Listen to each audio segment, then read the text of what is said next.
मुस्कान, जिसकी उम्र 21 साल हो चुकी है और उसका एडमिशन अब मेडिकल कॉलेज में होने वाला है। मुस्कान बहुत ज़्यादा खुश है क्योंकि उसे अब एहसास हो रहा है कि अब उसे स्कूल यूनिफॉर्म से आज़ादी मिलने वाली है और अब वो जो चाहे पहन सकती है, जितना मेकअप चाहे कर सकती है। अब उसे पाबंदी लगाने वाला कोई भी नहीं है। मुस्कान अब हॉस्टल जाने वाली थी। मुस्कान के परिवार वाले मुस्कान को हॉस्टल छोड़कर घर वापस आ जाते हैं और यहाँ से शुरू होती है मुस्कान की एक नई ज़िंदगी। मुस्कान की दोस्ती एक उसी की उम्र की लड़की से हो जाती है जिसका नाम आरती था। आरती मुस्कान से 1 साल बड़ी थी। मुस्कान जहाँ 21 साल की थी, वहीं आरती 22 साल की थी। दोनों में धीरे धीरे दोस्ती हो जाती है और दोनों को उस हॉस्टल में एक ही रूम मिलता है जिसमें मुस्कान और आरती रूममेट बन जाते हैं। मुस्कान और आरती पूरा कैंपस घूमते हैं और धीरे धीरे उनकी दोस्ती गहरी होती चली जाती है। जहाँ मुस्कान अपना कमरा बहुत ज़्यादा साफ़ सुथरा रखती थी, अपना बेड रोज़ लगाती थी, वहीं आरती थोड़ी आलसी किस्म की थी।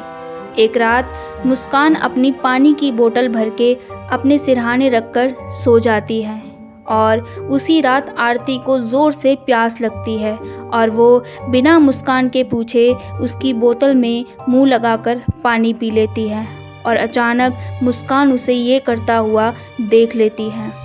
मुस्कान उसे उस बात पर बहुत बुरी तरह डांटती है और आरती उस बात से नाराज़ होकर उस कमरे से बाहर चली जाती है और ना जाने क्यों इतनी छोटी सी बात पर वो उस रूम के बाहर जाकर उस बिल्डिंग से छलांग लगा लेती है और अफसोस वहीं उसकी दर्दनाक मौत हो जाती है।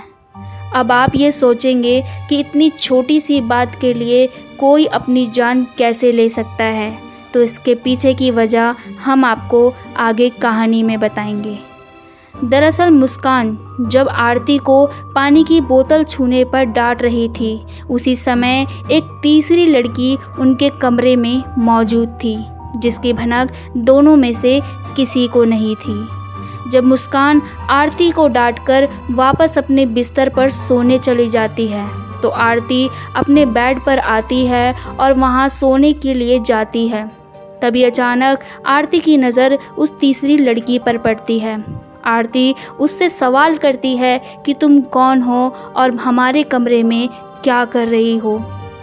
वो लड़की आरती के किसी भी सवाल का जवाब नहीं देती और अचानक से उसके काफ़ी नज़दीक आ जाती है और फिर गायब हो जाती है।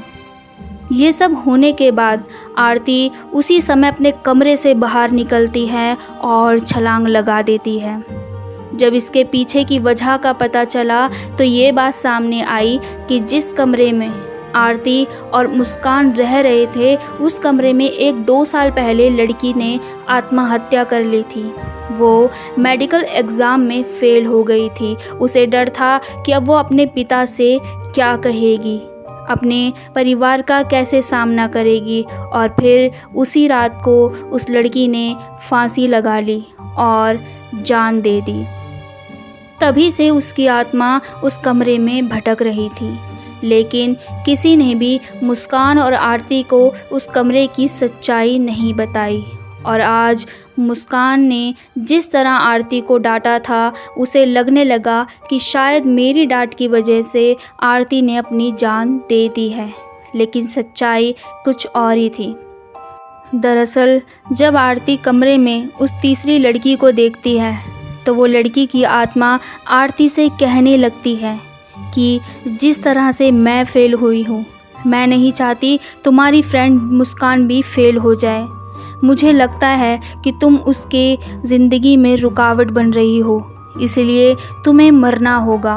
इतना कहकर उस लड़की की आत्मा आरती के शरीर में घुस जाती है और आरती को मजबूर कर देती है उस हॉस्टल की बिल्डिंग से छलांग लगाने के लिए। और जैसे ही आरती उस हॉस्टल की बिल्डिंग से छलांग लगाती है, तो अचानक वहीं मौके पर ही उसकी मौत हो जाती है और मुस्कान उसकी मौत पर बहुत ज़्यादा दुखी होती है। और यहीं मुस्कान की दोस्त आरती का और उस आत्मा का अंत हो जाता है।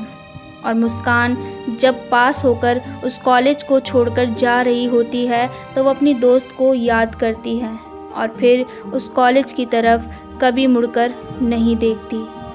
कहते हैं कि मुस्कान आज भी आरती से अपनी गलती की माफ़ी मांगती है और उसे आज भी माफ़ करने के लिए कहती है। अगर आपके साथ या आपके किसी भी परिजन के साथ ऐसी खौफनाक घटना घटी है तो हमें कमेंट में ज़रूर बताएं। मिलते हैं आपसे नेक्स्ट वीडियो में, तब तक के लिए बाय बाय।